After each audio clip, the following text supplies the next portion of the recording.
आप मुझे लाखों रुपए दे दो, इससे कुछ नहीं होगा। आप मुझे 100 किलो घी खिला दो, इससे कुछ नहीं होगा। जब तक आप मुझे वोट देके ताकतवर नहीं बनाओगे, मैं आपकी वो मदद नहीं कर पाऊंगा जो मैं करना चाहता हूं। आप कहते हैं न्याय नहीं मिल रहा, पुलिस अच्छा काम नहीं कर रही।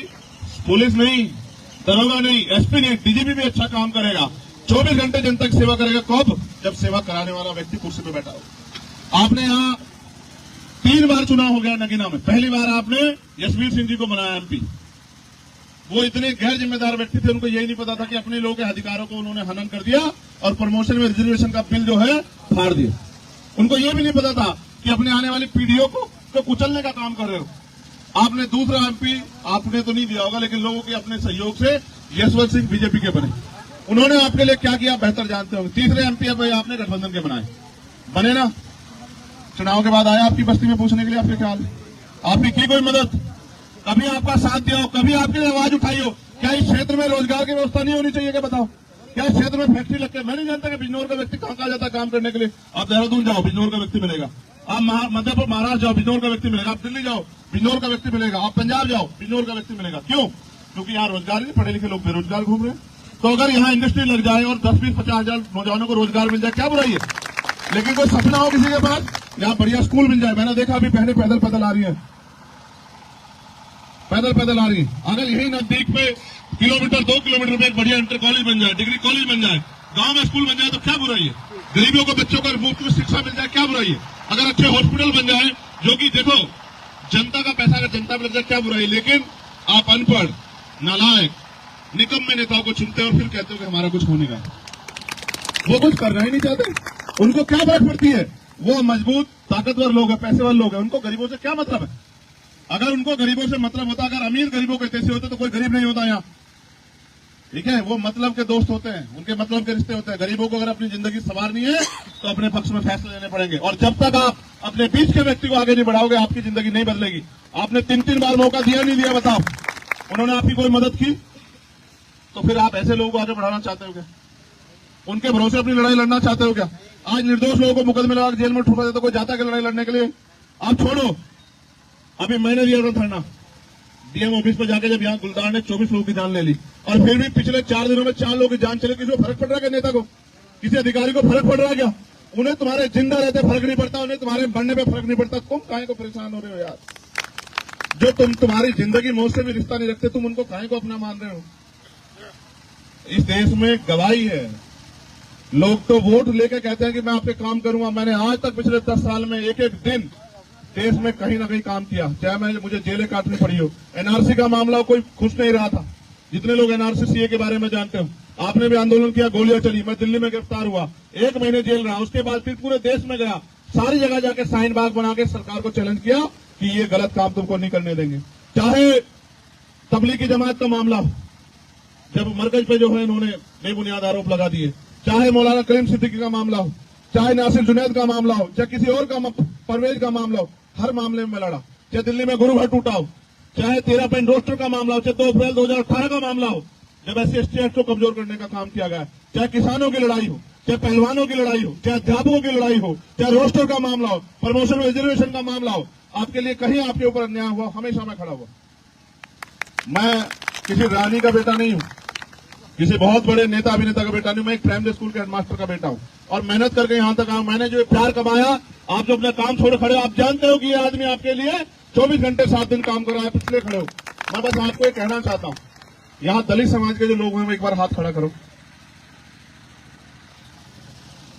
आप मेरा साथ दोगे नहीं दोगे, मैं बताओ पहले। अब हाथ नीचे करो। यहाँ पिछड़े वर्ग के और मुस्लिम समाज के लोग भी होंगे, आप ये बताओ, जब ये मेरे साथ हैं तो आप किसी और को वोट दोगे या मुझे दोगे? बताओ। अगर आपको नहीं पता, लोग चाहे कुछ भी कहें, आप अपने क्षेत्र में पता करा लो। हर आदमी ये जानता है कि चंद्रशेखर आजाद मर तो जाएगा लेकिन झुकेगा नहीं भाजपा के सामने। हर आदमी इस बात को जानता है, और हर आदमी इस बात को भी जानता है कि अगर वो व्यक्ति खड़ा हो गया तो किसी गरीब की तरफ कोई आंख नहीं उठा पाएगा। ये भी हर आदमी इस बात को जानता है। लेकिन लोग ये कह रहे हैं कि भाई हमें उससे क्या मतलब, वो तो गरीब का बेटा है। तो ये बताओ, क्या गरीबों के बच्चों को आगे बढ़ने का अधिकार नहीं है? क्या गरीब के बेटे आगे नहीं बढ़ सकते? क्या गरीबों के सपने नहीं है? अगर बड़ा अच्छा स्कूल कॉलेज खुलेगा तो तुम्हें फायदा होगा नहीं होगा? बताओ। अगर अच्छी पढ़ाई होगी और जायज दामों में होगी, जो पैसा तुम पे कर सको, तो तुम्हारे घर से जो कर्ज लिया जाता है वो बंद होगा नहीं होगा बताओ। अगर सुरक्षा चाहिए, न्याय चाहिए, अधिकार चाहिए, तो फिर इस लड़ाई मेरा साथ है। बताओ कौन कौन लोग मदद करेंगे, हाथ खड़ा करें। जो दोनों हाथ खड़े करेगा उसकी बात मानी जाएगी, जो एक हाथ खड़ा करेगा उसकी नहीं मानेंगे, बिल्कुल नहीं मानेंगे। अच्छा नीचे कर लो एक बार, हाथ नीचे कर। ऊपर वाली जो बहनें माएँ बैठी है वहां, माएँ तो कम है, बहनें ज्यादा है, एक आधी माँ होगी। हाथ खड़ा करके बताओ मदद करोगे नहीं करोगे? ईमान रुको, ऐसा नहीं, अब नहीं मानेंगे, रुको। पहले नहीं कोई हाथ खड़ा करेगा, पहले बात सुनेगा तब बताओ। अपने भाई की मदद करोगे नहीं करोगे बताओ? दोनों हाथ उठा के बताओ जो हमारे साथ है। कल कोई पैसे वाला आ गया कहने लगा मेरे पास पैसा है, उसको छोड़ो गरीब को, तो भूल तो नहीं जाओगे बताओ? पक्का? सुनो, ये बंद कर दूंगा जो पैदल धक्के खाने पड़ते ना वहां तक, अगर ना बंद कर दिया तो चंद्रशेखर आजाद नाम नहीं याद रखना मेरी बात को। सुनो, इस देश में अमीर ही नहीं जिएंगे, इस देश में गरीब भी जिएंगे। देखो मैं देश में घूमता हूँ, मैं दिल्ली में घूमता हूँ, मेरा एक साथी मान नहीं रहा था, वो मुंबई से आया, मैं उसको दिखा, मैं बाजार दिल्ली में था, मैंने उसे कहा देखो गरीबों और अमीरों में क्या फर्क। मैं इस बात को हर जगह कहता हूँ, सच है। जैसे ही मैंने बात कही, एक गाड़ी बराबर से गुजरी, उसमें से एक कुत्ता जो है ऐसे मुंह बाहर निकाल रखा था। मैंने कहा गाड़ी आगे करो आगे करो, कह रहा क्या बात है, मैंने दिखाऊंगा गरीब अमीर में क्या फर्क। मैंने कहा देखो ये अमीर का कुत्ता है, ये गाड़ी में घूम रहा है, और मैं लिख के देता हूँ कि इस देश के 90% लोगों पे 4 पहियों की गाड़ी नहीं है, आप जाके देख लो।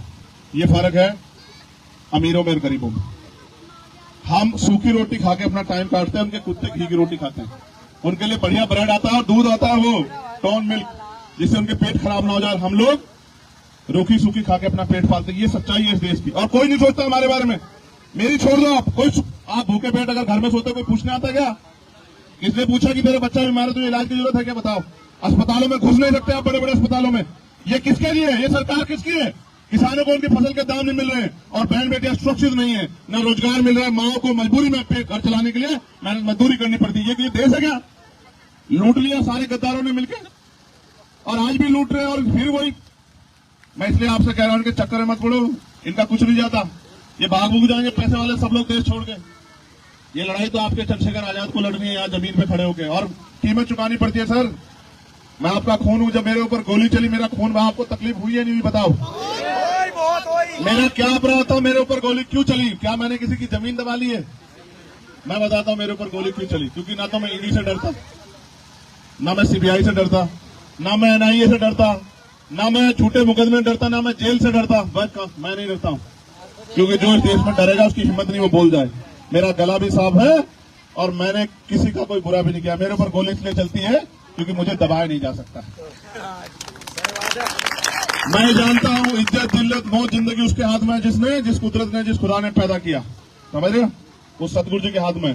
मैं नहीं डरता मौत से, मौत तो एक दिन आएगी, लेकिन जब तक जिंदगी है पूरी ताकत से लड़ूंगा, पूरी हिम्मत से लड़ूंगा। आपने मुझे इज्जत दी, आपने मेरे 7 जिला पंचायत यहाँ जिता के भेजे। आज भी मेरे 4 जिला पंचायत छोटे भाई मेरे साथ ही घूम रहे हैं, मेहनत कर रहे हैं। इनके जिला पंचायत अध्यक्ष उनको काम नहीं दे रहे हो, मुझसे बार बार कहते हैं भैया काम ही नहीं दे रहे। मैं कह रहा हूँ कुछ दिन रुक जाओ, 4 महीने बाद आप इतने ताकतवर हो जाओगे, आप इतनी निधि होगी कि अपने क्षेत्रों में काम करवाना, घबराना मत। और जिस दिन कलम की ताकत हमारे हाथ में होगी, जिस दिन आपका आदमी खड़े होकर उसमें बोलेगा पार्लियामेंट में, उस दिन आप सुनना कि आपके क्षेत्रों के लिए वो क्या क्या मांग करता है। अभी तो आपने ऐसे लोगों को भेज दिया जिनके गले सिले हुए हैं। इसलिए आपसे अपील करूंगा, हमारा चुनाव निशान पता आपको क्या है? जोड़ लगा के बताओ तो पता लगेगा। चुप हो जाओ, आप बताओ हमारा चुनाव निशान क्या है? ऐसे कैसे वोट आएगी, यही तो समस्या हो रही है। क्या है हमारा चुनाव निशान? आवाज नहीं आई, तेज बोलो। अगर हमारी बहनें कमजोर होगी तो निबट जाएगा सारा खेल आज ही।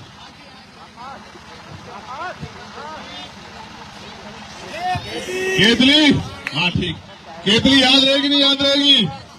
केतली जब देखोगी तो कौन दिखाई देगा? आपका भाई चंद्रशेखर आजाद। वो केतली नहीं है, वो अलादीन का चिराग है। टीवी देखा था नहीं देखा था आपने? ऐसा ही होता है अलादीन का चिराग। तब आप उस केतली को जरा सा घिसोगे, उसका बटन दबाओगे तो मजबूत होगा।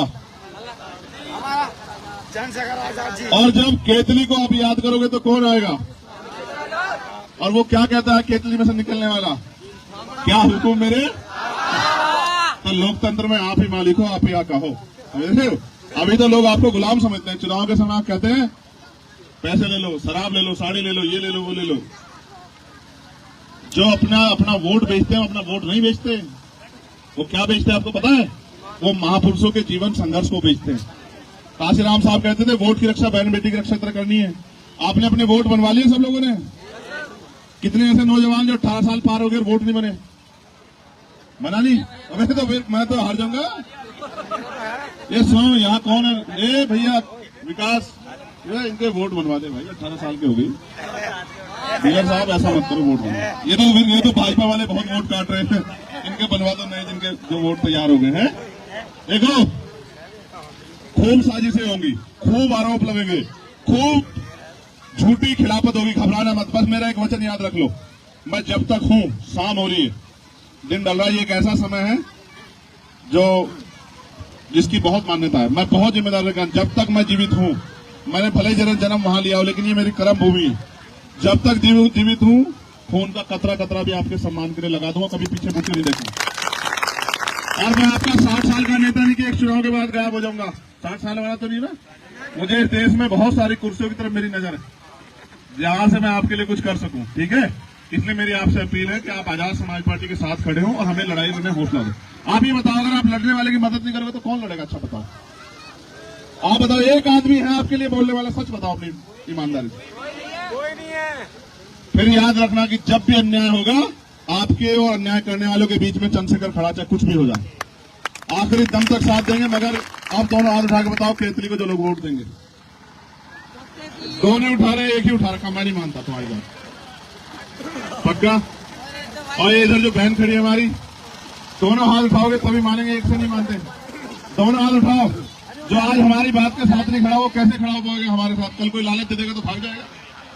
उठाओ, दोनों हाथ उठाओ ऐसे। अच्छा ठीक है, चलो ठीक, दोनों ने मिलकर 2 हाथ उठाए। चलो इस तरह मिलकर भी काम चल जाएगा। तो बहुत बहुत धन्यवाद इस प्यार के लिए। ये प्यार नहीं भूलूंगा मैं। एक गरीब के बेटे को आपने प्यार दिया, मैं भूलूंगा नहीं। लेकिन याद रखना, जब आपके परिवार का व्यक्ति, जैसे आपके घरों में भाई है ना, बहनें जो खड़ी है, जब वो ताकतवर होगा तो क्या बहनों को भूल जाएगा क्या? जिस माँ से पैदा हुआ उस पिता को भूल जाएगा क्या? बताओ। मैं फिर कह रहा हूं, ये करो मरो की लड़ाई है देश में। एक तरफ भाजपा है जो संविधान को खत्म करना चाहती है, लोकतंत्र को खत्म करना चाहती है, और दूसरी तरफ आपकी लड़ाई लड़ने के लिए चंद्रशेखर आजाद खड़ा। इस लड़ाई में मेरा साथ दो कि मेरे हौसले बढ़े और मैं इस भारतीय जनता पार्टी आरएसएस के लोगों को सबक सिखा सकूं कि वो देश को बांटने का काम बंद कर दे। वो भी जानते हैं कोई लड़ नहीं सकता, इसलिए वो भी मेरे खिलाफ खड़े। उनको पता है ये आदमी खड़ा हो गया तो कल आज जो अन्याय कर रहे हो वो अन्याय नहीं कर पाओगे। कल किसी गरीब के बेटे को, निर्दोष को जेल नहीं भेज पाओगे, उसको सता नहीं पाओगे। हाथरस याद है आप लोगों को? कितने लोगों को पता है हाथरस का? ये पूरी सरकार खड़ी थी आरोपियों के पक्ष में कि उनको बचा लिया जाए, और मुझे उसकी कीमत चुकानी पड़ी। एक हमारी बहन को अपमानित किया गया, उसकी जान चली गई, फिर उसको कचरे की तरह जला दिया। याद करो वो दिन, मेरे नौजवान भाइयों, याद करो आपके खून को किस तरह से जला दिया गया, कचरे की तरह पेट्रोल डीजल डाल के, और उसकी मां को मिलने नहीं दिया गया। आप महसूस करके देखो, इतना अन्याय सह रहे हो और चुप हो। कहते हैं अन्याय करने वाले से अन्याय सहने वाला दोषी हो। आप लोग चुप हो, आप झूठ बोलते हो कि हम खुदा से डरते हैं। आप डरते हो इन सरकारों से, झूठ बोलते हो आप कि हम सिर्फ ऊपर वाले से डरते हैं। आप डरते हो इनसे, आप इनका सामना नहीं करना चाहते। आपके आगे चंद्रशेखर आजाद खड़ा है, आप चलो मेरे साथ, मैं देखता हूं आपकी तरफ कौन आंख उठाता है। अगर सबसे पहले मुसीबत आएगी तो चंद्रशेखर आजाद को आएगी। और आज मेरे पास अकेला थोड़ा ही, मेरे को ये फौज खड़ी है, ये सत्येंद्र और इस तमाम लोग, ये सब लोग मरने मिटने के लिए तैयार है आपके सम्मान के लिए। आप भी ये समझो कि आपके लिए कौन खड़ा हो सकता है और कौन सिर्फ आपसे वोट का मतलब रखता है। जब से आप मुझे जानते, क्या मैंने कभी आपको किसी मसले में शिकायत का मौका दिया? तो इस बार आप तो शिकायत का मौका नहीं दोगे, पक्का? चलो फिर ऐसे हाथ करो। जय भीम, जय भारत, जय संविधान। आज तो वोट हमारा, राज तुम्हारा, वोट हमारा, राज तुम्हारा। अब आखिरी बात, काम की बात आ गई। अब देखो भाई, हमारे नेता कहते थे कि जो सहारा देगा वो इशारा भी देगा, तो सहारा भी अपने लोगों का लो, इशारा भी। तो भाई इधर लो, आज हमारा चुनाव निशान तो हम लाएंगे साहब। जो हमें सहारा देना चाहता है, चाहे वो हमें 1 रुपए की मदद कराए, लेकिन इस पगड़ी में मदद जरूर कराए, जिससे हमें एहसास हो कि हमें प्यार करने वाले लोग तन मन धन से हमारे साथ, चाहे वो 1 रुपए की मदद कराए, कोई फर्क नहीं पड़ता। ये बात है प्यार और विश्वास की कि वो हमसे कितना प्यार करते हैं। वो अपनी मेहनत की कमाई का चाहे 1 रुपया दे, लेकिन दे जरूर, जिससे कि हमारी हिम्मत बढ़े इस लड़ाई को लड़ने के लिए। ये कर्ज है मेरे ऊपर आपका, सूद समेत वापस करूंगा, याद रखना। सूद समेत नहीं, 50-50 गुने के साथ वापस करूंगा। आपका पैसा बहुत खा लिया इन्होंने, वीरों ने, ठीक है।